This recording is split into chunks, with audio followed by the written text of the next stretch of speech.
तुमच्या वाढदिवसानिमित्त जो पॅनल लावला होता त्यावरनं बऱ्याच चर्चा टीका सर्व केलं जात आहे. कशा पद्धतीने तुम्ही या सगळ्या टीकांकडे बघता?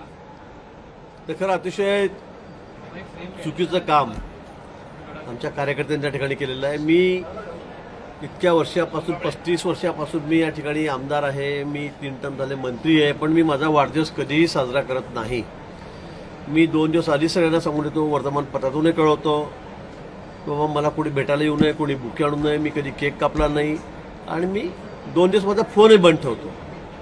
सुरुवातीपासून आहे. यावेळेला मी वर्तमानपत्रातून जाहिरात देऊन, कारण वर्तमानपत्र म्हटलं की तुम्ही सांगता वर्तमानपत्रात जाहिरात देऊ नका, आमचं नुकसान होतं, आणि म्हणून मी त्या दिवशी त्यांना पैसे देऊन जाहिरात छापायला लावली किंवा मी कोणालाही भेटणार नाही, तुमचं माझ्यावर प्रेम आहे, धन्यवाद, पण या ठिकाणी आपण चांगलं विधायक काम या दिवशी करावं, झाडं लावावी.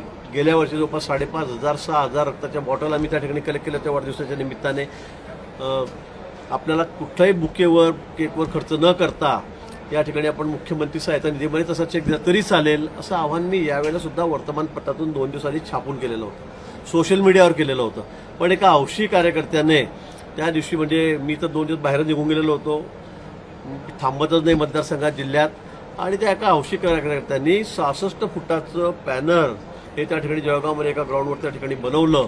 ते मला वाढदिवसाच्या दिवशीच कळालं. म्हणजे अतिशय चूक आहे. मी त्याच्यावर खूप चिडलो, मी त्याला खूप रागवलो की तू असं का केलं. तर त्याचं फार अतिशय जास्त, मला वाटतं बस जास्त प्रेम माझ्यावर असेल की काय, पण त्यांनी ही चूक त्या ठिकाणी केली. मला ते अजिबात आवडलेलं नाही. माझ्या मतदारसंघामध्ये सुद्धा मी एकही पोस्टर बोर्ड या ठिकाणी लावून देत नाही, कधी लावून देत नाही. म्हणजे सगळ्यांना माहिती जिल्हाभरामध्ये, पण त्यांनी ते केलेलं आहे. ते मलाही आवडलेलं नाही. मी त्याची खूप कानउघाडणी त्या संदर्भामध्ये केलेली आहे. माजी राज्यमंत्री सुबोध सावजी यांनी अशी मागणी केली की देशावरती आर्थिक संकट आहे, त्यामुळे आजी माजी खासदारांचं मानधन हे 1 वर्षासाठी गोठवण्यात यावं असं त्यांनी मागणी केली. नाही, हा ऐच्छिक प्रश्न आहे. ज्या ज्या वेळेला असा प्रसंग येतो, अशी परिस्थिती येते, त्यावेळेला आपण स्वतःहून असे निर्णय घेत असतो.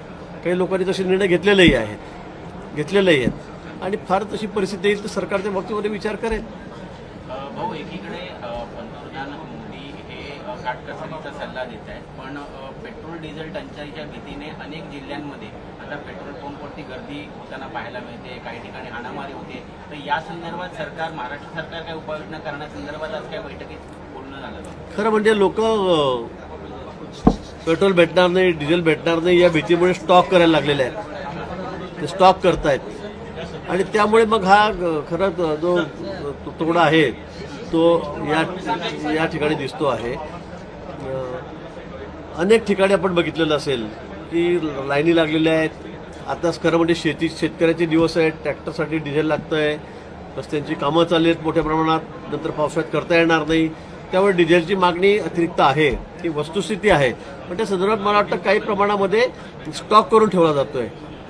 बरं, मला वाटतं जर आपण नियमित जर साठा घेतला, मला वाटतं त्यामध्ये काही कुठे तुटवडा येणार नाही. तरीसुद्धा अशा परिस्थितीमध्ये सरकारचं, माननीय मुख्यमंत्री महोदयाचं पूर्ण लक्ष या ठिकाणी आहे.